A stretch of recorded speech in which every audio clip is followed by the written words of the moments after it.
আজকের আড্ডায় সহবাসে সিনেমার অভিনেতা অনুভব কাঞ্জিলার সাথে আজকে আড্ডা দেবো।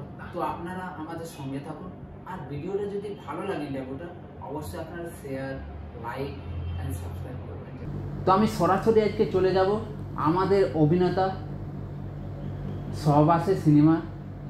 কেমন আছো দাদা? খুব ভালো আছি মানুষ, তুমি কেমন আছো? ভালো আছি, আর অবশ্যই আমি ভালো আছি।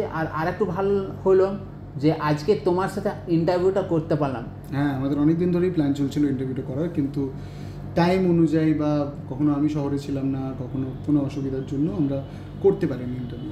সিনেমাটা মানে মুক্তি পাবে পাবে করে আটকে গেছিল, এতদিন পরে সিনেমাটা হচ্ছে। হ্যাঁ, কোভিডের সময় অনেকগুলো সিনেমাই পিছিয়ে ছিল। অনেক সিনেমা যেগুলো কোভিডের আগে রেডি হয়ে গেছিলো, রিলিজ করার কথা ছিল, সেগুলো হয়নি। কিন্তু এখন যে ছবিগুলো ব্যাকলগে ছিল সেগুলো এখন রিলিজ করছে। তার মধ্যে সহবাসও একটা ছবি, যেটা আমরা ফাইনালি রিলিজ করতে পারছি কোভিডের এতগুলো হ্যাসেলের পর। অনেকের মনে প্রশ্ন, সহবাসে মানে কি? অনেকেই ভাবে যে একসাথে থাকাটাই সহবাসে, কিন্তু আমার মনে হয় কখনো ঝগড়া মিটমাট, মানে যে যদি দুজন ভালো যে বন্ধু হয়, বন্ধুরাও কিন্তু একসাথে থাকা যায়। শুধু বন্ধু কেন, মা বাবারাও যখন একসাথে থাকে তাদের সাথেও সহবাসই করছি আমরা।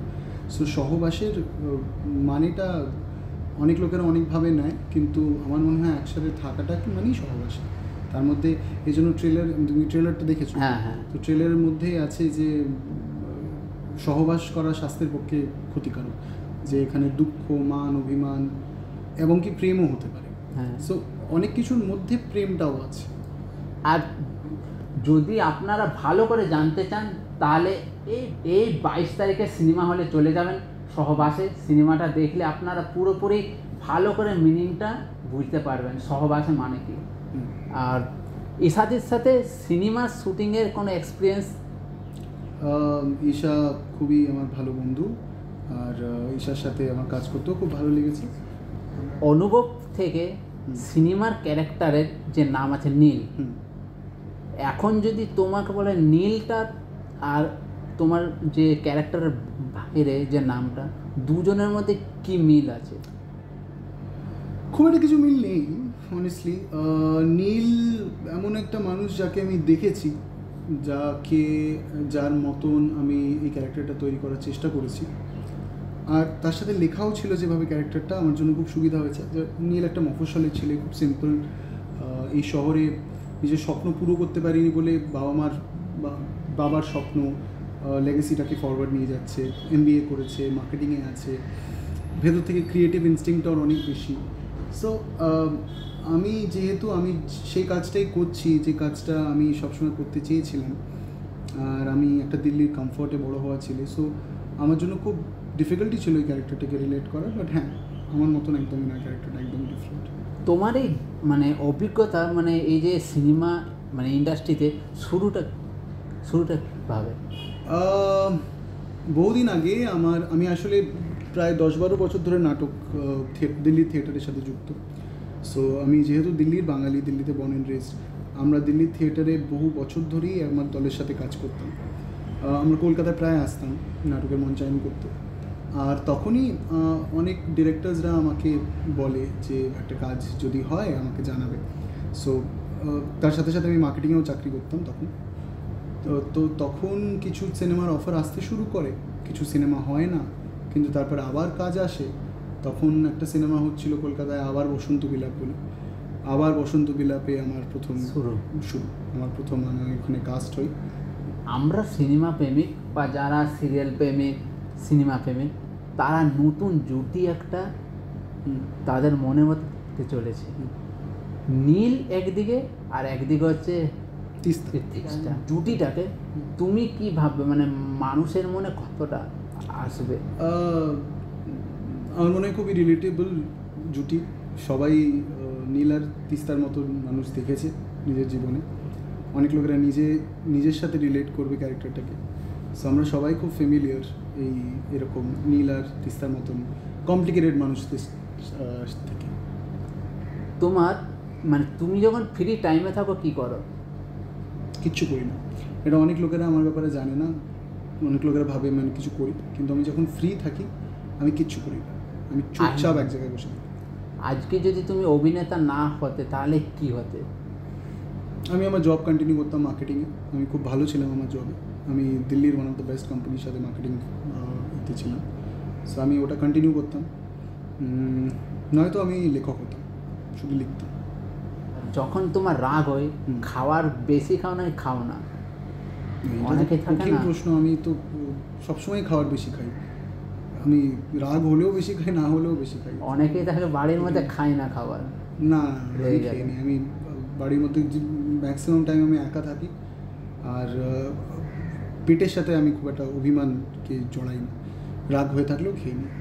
তোমার ছোটোবেলার বা স্কুলের কোনো একটা লাইফের একটা এমন স্মরণীয় দিন যেটা তুমি কোনোদিনও মানে ভুলবে না কোনোদিন?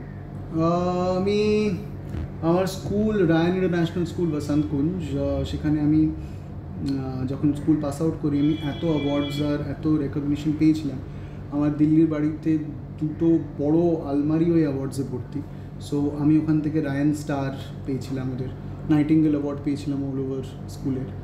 সো আমার স্কুলকে আমি খুবই ভালোবাসি, ওরা আমাকে আমার যা পার্সোনালিটি, আমি যেরকম কথা বলি, আমি যেরকম করে নিজেকে প্রেজেন্ট করি, তার মধ্যে আমার স্কুলের খুব অনেক বড় অবদান আছে। মানুষের প্রত্যেকটা জিনিস কিছু না কিছু জিনিসের উপর একটা ভয় থাকে, তোমারও কি সেরকম কিছু একটা আছে ভয়? ভয় না, নেই। প্রিয় মানুষ ভূতের হতে পারে, প্রিয় মানুষকে না, খুব একটা ভয় বলে আমার খুব একটা ফিলিংস নেই, ভয় পাই না কিছুতে। সাবজেক্টের মধ্যে কোন সাবজেক্টটা তোমার সব থেকে ভালো ছিল, ম্যাথ না হিস্ট্রি। হিস্ট্রি, আমি খুব হিস্ট্রির ফ্যান, আমি খুব ভালোবাসি হিস্ট্রি, ছোটোবেলা থেকে ভালোবেসেছি হিস্ট্রি। হিস্ট্রি আমার ফেভারিট সাবজেক্ট ছিল, ম্যাথস একদমই না। যদি ফ্রি টাইমে তুমি ঘুরতে চাও তাহলে মানে পাহাড়ে যাবে ঘুরতে নাকি সমুদ্র? সমুদ্র। তোমার ফেভারিট ফুড কি, খাবার? বিরিয়ানি। তোমার লাইফে মানে এমন কোনো একটা বন্ধু যে তোমার সব কিছু মানে যা কিছু ঘটনা ঘটে তার সাথে তুমি আমার লাইফে এরকম একজন আছে আকাঙ্ক্ষা, একজন আছে আমার দিল্লির বন্ধু সার্থক, একজন আছে অ্যালেক্স, এরা তিনজনই আছে। এই যে এখন অভিনেতা নামটা, তোমার নামের আগে যে অভিনেতাটা যোগ হয় যখন পেপারে দেখো, সেটা তো কোনোদিন মানে ছিল না আশা যে এই যে এখন যে পেপারে দেখো? না, কেন ছিল না, আসা সবসময় আসা ছিল। অভিনেতা আমি যখন সিনেমা ইন্ডাস্ট্রিতে আসিনি তার আগেও আমার থিয়েটারের জন্য খবরের কাগজে বেরোতো। আমি যখন আমার 9 বছর 10 বছর বয়স তখন থেকে আমি থিয়েটারের সাথে যুক্ত। সো আমার খুব একটা যে চেঞ্জ আমার জন্য ছিল সেটা নয়, আমি সবসময় থেকেই আমি অ্যাজ অ্যান অ্যাক্টার আমার পেপারে নাম বেরোতো। হ্যাঁ, সিনেমা এখন বেরো। যদি তোমাকে বলা হয় কোন সিনেমার কোন চরিত্রটা তোমাকে যদি বলা হয় যে করতে দেওয়া হয়, মানে কোন চরিত্রটা তোমার ইচ্ছে আছে? অন্য কোনো সিনেমার? অন্য কোনো সিনেমা, হিন্দি না বাংলা? হিন্দি, বাংলা। আমার দেবদাস করার খুব ইচ্ছা আছে। শাহরুখ খানের? শাহরুখ খানের না, দেবদাস করার খুব ইচ্ছা আছে। দেবদাস তো অনেক সিনেমা অনেক লোকেরাই করেছে, দেবদাস ক্যারেক্টারটা করার খুব ইচ্ছা আছে। তোমার মধ্যে যদি একটা সুপার ক্ষমতা চলে আসে, পাওয়ার, মানে যা বলবে তাই হবে, তাহলে তুমি ইচ্ছে তোমার কি থাকবে? সেটা কি হবে? টাইম ট্রাভেল করার, মানে সময় অনেকটা এগিয়ে যাওয়ার বা পিছিয়ে যাওয়ার, বা আমি সুইচ করতে থাকতে হবে, ওটা পাওয়ার আমার চাই না। যদি তুমি মিস্টার ইন্ডিয়ার সে ইয়েটা পাও, ঘড়িটা, তাহলে কি করবে? আমি কোথায় যাবে ঘুরতে বা কি কি করবে? আমি প্রোডাকশন হাউসের অফিসগুলোর মধ্যে টিকে বসে থাকবো আর দেখবো ওরা কি কথা বলে, তাহলে জানবো আমি এক্স্যাক্টলি কী হচ্ছে। তো এই যে এখনকার দিনে অভিনেত্রীরা যে কাজ পাচ্ছে না বা কিছু, এই যে সুসাইড করে নিচ্ছে, মাথার উপরে মানে এত সমস্যা, সবার চিন্তা ভাবনা, ওটা মানে এরকম যদি কোনোদিন হয় যে মনে করো কাজ নেই, তাহলে তুমি মানে ওই কি করবে? সুইসাইড করাটা কোনোদিনও ঠিক জিনিস নয়, কারণ আমাদের লাইফটা আমাদের দেওয়া নয়, সো আমাদের সেটা নেওয়ারও অধিকার নেই। আমার মনে হয় যে যে কোনো খারাপ টাইমের মধ্যে যদি 3-4 জন এমন মানুষ থাকে যারা তোমাকে জেনুইনলি ভালোবাসে, তাদেরকে আঁকড়ে থাকো। আর যদি সেটাও নেই, তাহলে বইয়ের মধ্যে ঢুকে থাকো, তাহলেই দেখবে ডিস্ট্র্যাকশন হয়ে গেছে। আর সব কিছুর একটা টাইম আছে।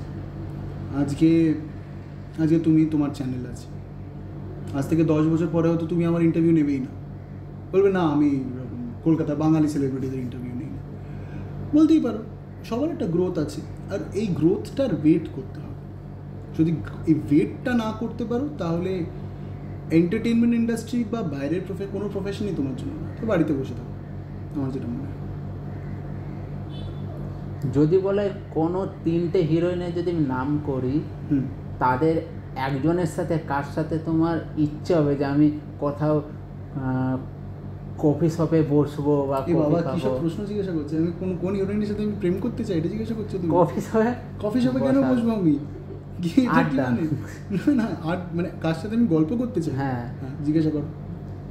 1 নম্বর হচ্ছে যার সাথে তুমি সিনেমা করছো,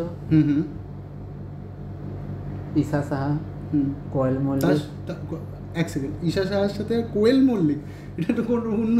থার্ড নামটা কি? আমি খুব এক্সাইটেড জানাচ্ছি। থার্ড নাম দর্শনা বণিক।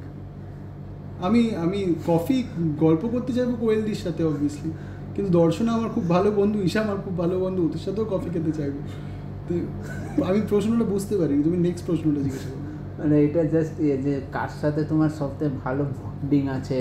কোয়েলদির সাথে তোমার কোনো বন্ডিংই নেই, আমি চিনি না কোয়েলদিকে। তার সাথে বন্ডিং করার জন্য হ্যাঁ ডেফিনেটলি আমি জানতে চাইবো, কোয়েলদির সাথে গল্প করতে চাইবো। দর্শনা খুব ভালো বন্ধু আমার। তোমার সবথেকে ভালো মানে এই 2022-এ সবথেকে ভালো সিনেমা কোনটা? বাংলাতে অভিযান আর অপরাজিত, আর হিন্দিতে এখনো অবধি